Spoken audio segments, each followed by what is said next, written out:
This is how you play the 1, 4, 5, 7, F5, 5, 7, 1 chord progression in G major.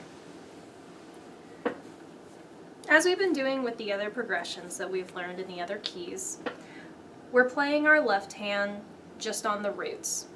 So when we play the 1, we're going to play the first scale degree. When we play the 4, we're going to play the fourth scale degree. The 5, 7, a 5, so the 5th, 1, 2, 3, 4, 5, and its 5th, 1, 2, 3, 4, 5, A. And so on.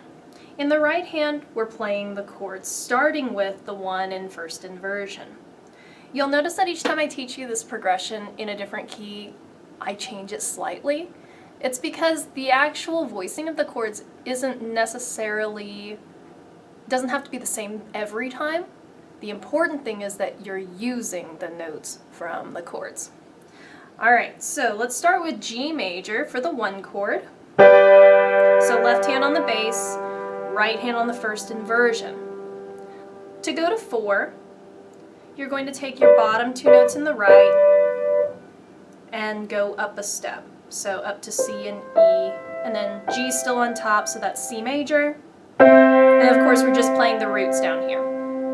To get to the 5, 7, a 5, in G major our 5 is 1, 2, 3, 4, 5. The 5 of that is 1, 2, 3, 4, 5, A. Alright, so we're going to have an A7. So we're just going to take our bottom note, move it up a half step to C sharp. And that gives us A7. A, C sharp, E, G. Let's practice that much so far. Go back to the 1. Now to the 4. Now to the 5, 7, a 5. Alright, to get to the 5, 7, which 5th scale, 1, 2, 3, 4, 5 degree is D, so we need a D7 chord. Well, top 2 notes, and actually this bottom note too, can all move down a step. So 1 goes back down a half step, middle note goes down a whole step, top note also goes down a half step, just like the bottom note. And then left hand just plays the root. And that gives us D7, D, F sharp. We could play the A up here if we wanted to, but I'm not going to. And then the 7th on the bottom, C. And then back to 1. Let's practice going from our 5, 7, a 5 to 5, 7. And back again to 5, 7. And again, more of the focus is in the right hand than the left hand, because the left hand's just playing roots. And then go back to your 1. Alright, let's practice that a few different ways. First, let's say how notes are going to move. Starting with 1. 1, 2, ready, start with 1. Bottom 2, move up.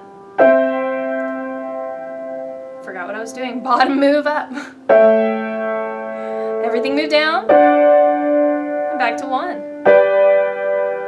Alright, let's do that one more time without the awkward pause in the middle. Back to 1. Bottom 2, move up. Bottom moves up. Everything down. Back to 1. Alright, now let's practice it by saying the Roman numerals, because just like the moves don't change when you go from key to key, the Roman numerals also don't change. 1, 2, ready, go. 1, 4, 5, 7, a 5, 5, 7, back to 1. And now let's practice it a final way by saying the chord names. So whenever we're saying 1, we're just building our chord off the first scale degree, which is G major. Whenever we say 4, we're just building our chord off of 1, 2, 3, 4, the 4th scale degree, which is C major. Now whenever we say 5, 7, a 5, we're building off of the 5th notes, 5th note. So A7. And whenever we say 5, 7, we're just using our 5s. 5, 7. So D7. And then of course back to 1 is still G major. 1, 2, saying our chord names: G major, C major, A7, D7, G major. Alright, and now let's work with the metronome just to see how exam ready we are. 1, 2, 3, 4 was our tempo. 1, 2, hold each one for 2.